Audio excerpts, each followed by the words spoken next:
O Everton desabou no aquecimento e ninguém esperava por isso. Não foi uma queda qualquer. Não foi um tropeço sem importância. Não foi exagero da imprensa. É sério.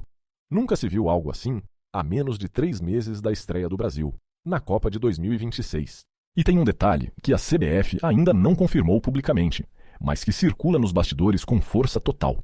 Gabriel Martinelli precisou gritar por socorro, enquanto o goleiro perdia o equilíbrio no centro de treinamento. E o pior ainda nem veio à tona.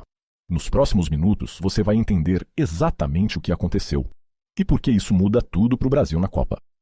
Quando uma coisa dessas acontece a menos de 3 meses da estreia, não é um problema qualquer. Você que é torcedor sabe o que isso significa. O Everton é o rosto da segurança na defesa. O cara que passou por mais de 70 partidas pela seleção, que foi titular em Copas, que jogou sempre pelo Palmeiras. Estabilidade rara num futebol cheio de incerteza. Carlo Ancelotti chegou com a missão de blindar esse grupo.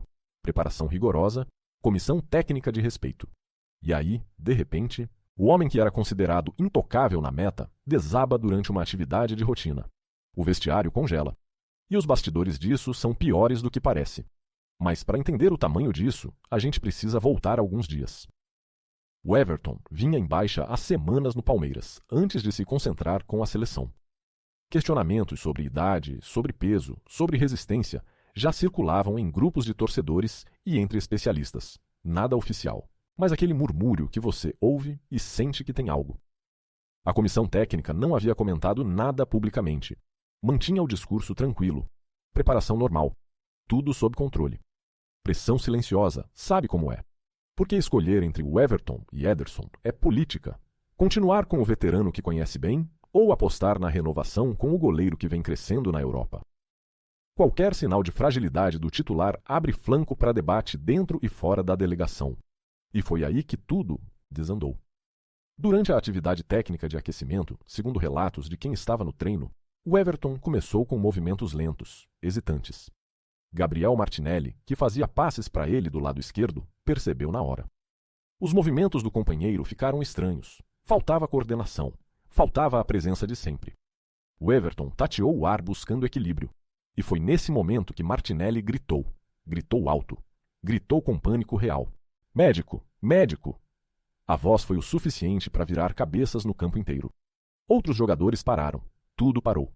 O Everton foi acompanhado para a beira, sentou, recebeu água, recebeu atenção imediata da comissão médica.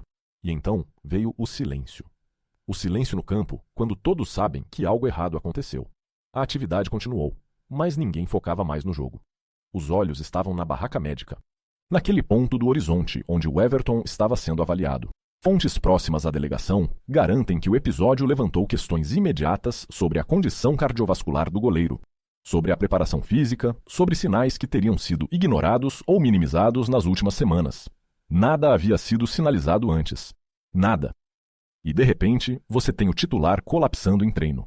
Isso não sai do nada. De um lado tem o time de Everton, histórico limpo, campeão, respeito interno consolidado. Ancelotti já o conhece há tempos. Não é insegurança trocar por precaução. Do outro lado tem a renovação. Ederson como futuro, goleiro que vem crescendo, seleção europeia, menos pressão da idade.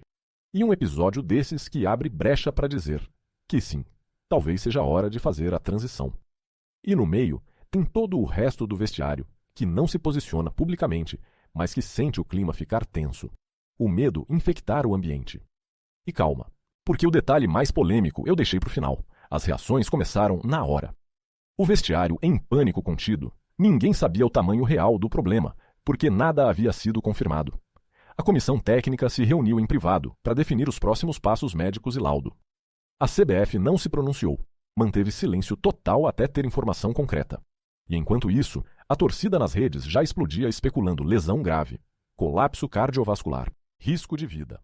Imprensa dividida entre precaução normal e sinal de alerta real. Historiadores do futebol lembravam que o Everton nunca havia dado motivo para alarme em toda a carreira. O choque é real porque era inédito. Alguns defendem o goleiro, falam que é só cansaço, que passa. Outros já pedem a cabeça de quem deixou isso chegar até aqui. Agora vem o pior. Carlo Ancelotti está entre duas decisões ruins. Se mantém o Everton e o episódio for sintoma de algo maior, risco de deixar um problema latente explodir numa eliminatória contra a Argentina. contra a França, num momento que não volta mais. Mas se tira ele agora por precaução, admite crise, desgasta o vestiário. E se o Everton recuperar rápido, legitimou uma dúvida desnecessária que marca o goleiro para sempre. A CBF, por trás, pressiona por diagnóstico limpo e rápido. Os próximos treinos vão ser sob escrutínio total. Laudo médico completo em 48 a 72 horas define se o Everton volta, fica em observação ou vira risco. E a estreia do Brasil marca janeiro de 2026. Tem tempo, mas pressão começa agora. Porque se o diagnóstico for grave, abre disputa pela titularidade e gera a pergunta que ninguém quer responder. Por que ninguém viu isso vindo? O Everton era o símbolo da estabilidade. Agora é o símbolo da dúvida. E olha, isso está longe de acabar. Essa é a informação que circula até agora. Nas próximas horas devem pingar novos detalhes. E eles podem virar essa história de cabeça para baixo. Para você, o Everton segue sendo seguro para a Copa? Ou Ancelotti foi irresponsável esperando por um colapso que poderia ter vindo bem pior? Escreve aí embaixo. E se você não quer descobrir a próxima bomba depois de todo mundo, se inscreve e ativa o sininho agora. Porque quando isso estourar de vez, você vai querer ser o primeiro a saber, não o último.